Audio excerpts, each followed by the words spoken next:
Dok? Meron niyo akong good news eh. Ano yung good news, Dok? Merong nag-vegetarian. Eh, hindi alam.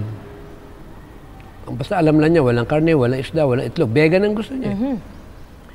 Kalayan ba namang naka 2 weeks, puro saging lang halos ang kinakain. Hala, Dok. Na hinog. Tapos eh, pumayat siya na napakaganda ng balat niya. At the same time, ang pinaka-energy niya yung sabaw ng buko. At yung laman ng buko. Naku, ang ganda ng balat ng At Dok. nung siya nagtatestimony, siguro maganda mapagpatotoo siya. Yes. Isipin mo, ano ba yung nasa saging na yan? Oo. Ano ba yung nasa sabaw ng Nung buko? napag-aralan tungkol dito sa saging nito, ito palang saging nito, ito yung kinakain ng mga unggoy. May nakita ka bang unggoy na na-arthritis? Wala, Dok. O nasa hospital at may diabetes? Wala, Dok. Wala. Yung pala, nandun yung mga napakaganda pala sa puso yan at saka sa brain. Yes, because it has potassium. O, diba? Lilinaw talaga yung brain mo, yung utak mo.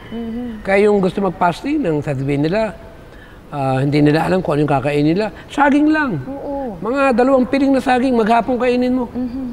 O kaya kahit anong prutas na gusto nyo po, mga kaibigan. Grabe yung saging. Hindi ko alam na ganun pala yan. Kahit 3 araw lang, saging lang kainin mo. You try it. Yes. You will see. And you will prove it for yourself. Totoo. Iba talaga yung epekto ng prutas po, yung natural na Yung pa pagkain sa namang ating pong katawan. minerals ng sabaw ng buko, saka yung fats nung... Alam mo yung buko, may fats yan. Yes, May complex yung carbohydrate yan. Complex carbohydrate yan. May minerals din yan.